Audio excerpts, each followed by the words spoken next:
പ്രിയപ്പെട്ടവരെ, നമസ്കാരം. പഹൽഗാം കൂട്ടക്കൊലയ്ക്ക് ശേഷം നമ്മുടെ രാജ്യത്ത്, പ്രത്യേകിച്ച് നമ്മുടെ കേരളക്കരയിൽ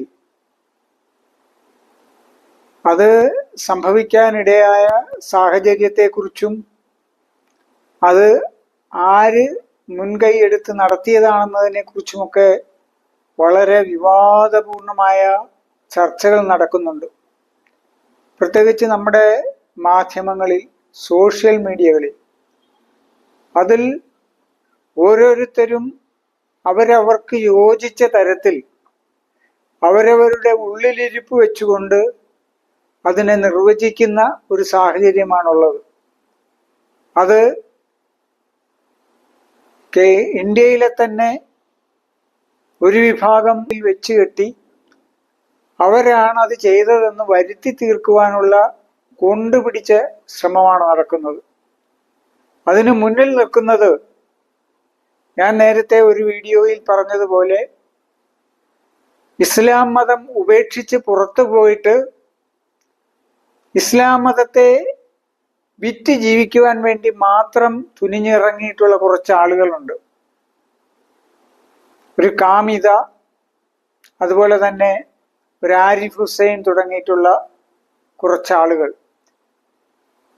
അവരാ മതം ഉപേക്ഷിച്ചിട്ട് ആ മതത്തിന്റെ പേര് തന്നെ സ്വീകരിച്ചുകൊണ്ട്, നിലനിർത്തിക്കൊണ്ട് മറ്റുള്ളവരുടെ മുന്നിൽ, അല്ലെങ്കിൽ ഇസ്ലാം വിരുദ്ധർക്ക് മുന്നിൽ തങ്ങൾ ഇപ്പോഴും ഇസ്ലാമുകളാണെന്നും ഇസ്ലാമിന്റെ തെറ്റുകുറ്റങ്ങൾ വിളിച്ചു പറയുവാൻ വേണ്ടി നിയോഗിക്കപ്പെട്ടവരാണെന്നും എന്നുള്ള രീതിയിൽ ആക്ട് ചെയ്തുകൊണ്ട്, അങ്ങനെ തന്നെ പറയണം, ആക്ട് ചെയ്തുകൊണ്ട് അതിൽ നിന്നും മുതലെടുക്കാൻ ശ്രമിക്കുക.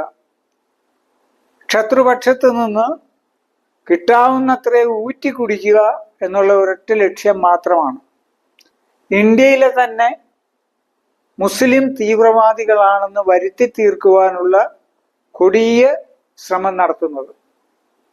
എന്നാൽ ഇതേക്കുറിച്ച് മനസ്സിലാക്കുന്നവരെല്ലാം തന്നെ കക്ഷി രാഷ്ട്രീയ ഭേദമന്യേ, ജാതി മത ഭേദമന്യേ തന്നെ മഹാഭൂരിപക്ഷം മനുഷ്യരും ചിന്തിക്കുന്നത് ഇത് നമ്മളുടെ ശത്രുക്കൾ ചെയ്ത ക്രൂരകൃത്യമായിട്ട് തന്നെയാണ്. നമ്മുടെ ശത്രു രാജ്യം തെളിഞ്ഞു നിന്ന് നമ്മുടെ സഹോദരങ്ങളെ കൂട്ടക്കൊല ചെയ്തതാണെന്ന് മഹാഭൂരിപക്ഷവും വിശ്വസിക്കുന്നു. അത് ആ തെറ്റ് ചെയ്തെന്ന് പറയുന്ന ചില വിദേശ ശക്തികൾ തന്നെ അതിന്റെ ഉത്തരവാദിത്വം ഏറ്റെടുക്കുകയും ചെയ്തിട്ടുണ്ട്. ഈ സാഹചര്യത്തിലാണ് നമ്മളുടെ ശ്രദ്ധ ഒരു പ്രത്യേക ഭാഗത്തേക്ക് കൊണ്ടുപോകുന്നത്.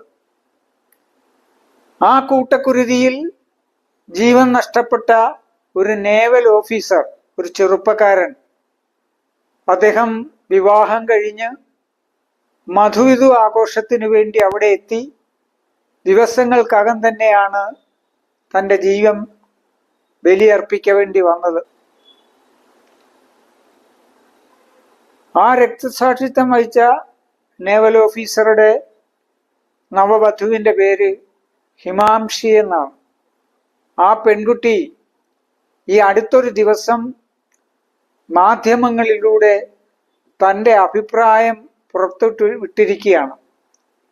അഭിപ്രായത്തിൽ അവൾ പറയുന്നുണ്ട്, ഇതൊരിക്കലും നമ്മുടെ നാട്ടിൽ ഏതെങ്കിലും ഒരു വിഭാഗത്തിൻ്റെ ക്രൂര ആക്രമണമല്ല. ഇത് നമ്മുടെ ശത്രുക്കൾ, നമ്മുടെ ശത്രു രാജ്യത്തു നിന്നും കടന്നുകൂടിയ ഭീകരവാദികൾ, തീവ്രവാദികൾ ചെയ്ത ഒരു തെറ്റാണ്. അത് നാട്ടിലെ സാധാരണക്കാരുടെ പേരിൽ വെച്ച് കെട്ടരുത് എന്ന് ആ പെൺകുട്ടി പ്രത്യേകം പറയുന്നുണ്ട്. അതവരെ പറയാൻ പ്രേരിപ്പിച്ചത്, കാശ്മീരിലെത്തി അവിടെ കഴിഞ്ഞുകൂടിയ സമയം ഇത്രയും ആ നാട്ടുകാരായ സാധാരണ മുസ്ലിം സമൂഹത്തിൽ നിന്നും അവർക്ക് കിട്ടിയ സ്വീകാര്യതയും അവർക്ക് കിട്ടിയ സേവനങ്ങളും അവരോട് കാണിച്ച സ്നേഹപ്രകടനങ്ങളും എല്ലാം തന്നെയാണ് ഈ സാഹചര്യത്തിൽ പോലും ആ പെൺകുട്ടി അങ്ങനെ പറയാൻ പ്രേരിപ്പിക്കുന്നത്. അവളുടെ ഭർത്താവാണ് അവൾക്ക് നഷ്ടപ്പെട്ടത്. സത്യമായിക്കോട്ടെ അസത്യമായിക്കോട്ടെ ജാതിയുടെ മതത്തിന്റെ പേര് പറഞ്ഞ് കൊലപ്പെടുത്തി എന്നും പറയുന്നുണ്ട്. കൃത്യം ചെയ്തത് ആരാണോ അവരോട് വിദ്വേഷവും വെറുപ്പുമല്ലേ തോന്നേണ്ടത്. അത് ആരുടെ മുകളിലും വെച്ച് കെട്ടി ആ വികാര പ്രകടനം നടത്താൻ ശ്രമിക്കുകയല്ലേ ചെയ്യേണ്ടത്. ആ ഭാഗത്ത് ആ പെൺകുട്ടി യഥാർത്ഥ കുറ്റവാളി ആരാണെന്ന് തിരിച്ചറിയുകയും ആ കുറ്റവാളികൾക്കെതിരെ രോഷപ്രകടനം നടത്തുകയുമാണ് ചെയ്തിട്ടുള്ളത്. അതിലൊരു കാരണവശാലും അന്നാട്ടുകാരായ നിരപരാധികളെ ക്രൂശിക്കരുത് എന്ന് നമ്മൾ പറയുന്ന ഒരു. അതുപോലെ തന്നെ മറ്റൊരു രക്തസാക്ഷി മലയാളിയായ രാമചന്ദ്രൻ, അദ്ദേഹത്തിന്റെ മകൾ ആരതി, ആ പെൺകുട്ടി പറഞ്ഞതും നമ്മൾ കേട്ടതാണ്. അവള് പറയുന്നത് കാശ്മീരിൽ നിന്ന് അവൾക്ക് 2 സഹോദരങ്ങളെ കിട്ടി എന്നാണ്. ഒരു ജ്യേഷ്ഠനെയും ഒരു അനുജനെയും ആ സഹോദരങ്ങളായി കാണാനാണ് അവളെ പ്രേരിപ്പിക്കുന്നത്. കാരണം അവളുടെ പിതാവ് ക്രൂരമായി കൊല ചെയ്യപ്പെട്ടപ്പോൾ അവൾക്ക് സഹായിയായി പിന്നെ ഉണ്ടായിരുന്നത് 2 ഡ്രൈവർമാരാണ്, മുസ്ലിം 2 യുവാക്കളാണ്. അവരുടെ സഹായമാണ് എല്ലാ തരത്തിലും അവൾക്ക് ആ അച്ഛന്റെ മൃതദേഹവുമായി നാട്ടിലെത്താനും ഒക്കെ തന്നെ സഹായിച്ചത്. അതുകൊണ്ട് തന്നെ അവൾ പറയുന്നുണ്ട് അവൾക്ക് കാശ്മീരിൽ നിന്നും 2 സഹോദരന്മാരെ കിട്ടിയെന്ന്. ആ തരത്തിലുള്ള വികാര പ്രകടനങ്ങളാണ് പുറത്തു വന്നുകൊണ്ടിരിക്കുന്നത്.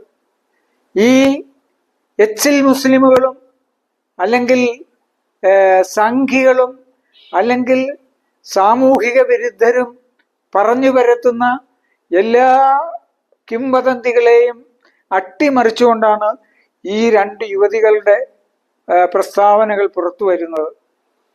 ആ രാമചന്ദ്രനെ സംബന്ധിച്ചിടത്തോളം അദ്ദേഹം ഒരു BJP പ്രവർത്തകനായിരുന്നു. അദ്ദേഹത്തിന്റെ മകളാണ് ആരതി. വേണമെങ്കിൽ ആ രാഷ്ട്രീയം വെച്ചിട്ടും അവൾക്കും ഇത് ഈ നാട്ടിലെ മുസ്ലിങ്ങളുടെ പേരിൽ ആരോപണം ഉന്നയിക്കാമായിരുന്നു. പക്ഷെ അവളും വലിയ മനുഷ്യത്വം, വലിയ ക്വാളിറ്റി, അതൊക്കെ കൊണ്ടാണ് അവരെ ഇങ്ങനെ പറയാൻ പ്രേരിപ്പിച്ചത്. അതുകൊണ്ടാണ് ആ തരത്തിൽ ആ പെൺകുട്ടികൾ പ്രസ്താവന നടത്തിയത്. ഈ ക്രിസംഗികളുടെയും സംഘികളുടെയും അതുപോലെ ഈ എച്ചിൽ മുസ്ലിമുകൾ നാവെടുത്താൽ ഇസ്ലാമിനെ തെറി പറയുവാൻ വേണ്ടി ജീവിതം മാറ്റിവെച്ചിരിക്കുന്ന ഈ കാമിതയുടെയും അതുപോലെ തന്നെ ഈ ആരിഫ് ഹുസൈൻ്റെയും ഒക്കെ എല്ലാ പ്രചാരണങ്ങളെയും അട്ടിമറിക്കുകയാണ് ഈ 2 പെൺകുട്ടികൾ ചെയ്തത്.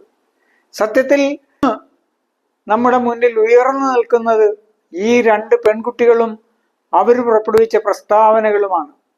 ബാക്കി എല്ലാ കിംവദന്തികളും മറ്റെല്ലാ ആരോപണങ്ങളും മറ്റെല്ലാ തെറ്റിദ്ധരിപ്പിക്കലും സത്യത്തിൽ ഈ 2 പെൺകുട്ടികളുടെയും വാക്കുകളിലൂടെ അട്ടിമറിക്കപ്പെട്ടിരിക്കുകയാണ്, ഇല്ലാതായിരിക്കുകയാണ്.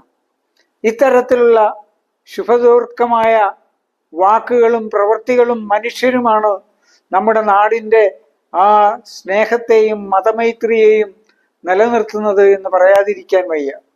അവരോട് കൂടുതൽ ഒരു ഇന്ത്യക്കാരനെന്നുള്ള ആത്മാഭിമാനത്തോടു കൂടിയുള്ള കടപ്പാടുകൾ രേഖപ്പെടുത്തിക്കൊണ്ട് ഞാൻ ഈ വീഡിയോ അവസാനിപ്പിക്കുന്നു. നിങ്ങളുടെ എല്ലാം ഹൃദയപൂർവമായ സഹകരണം പ്രതീക്ഷിക്കുന്നു.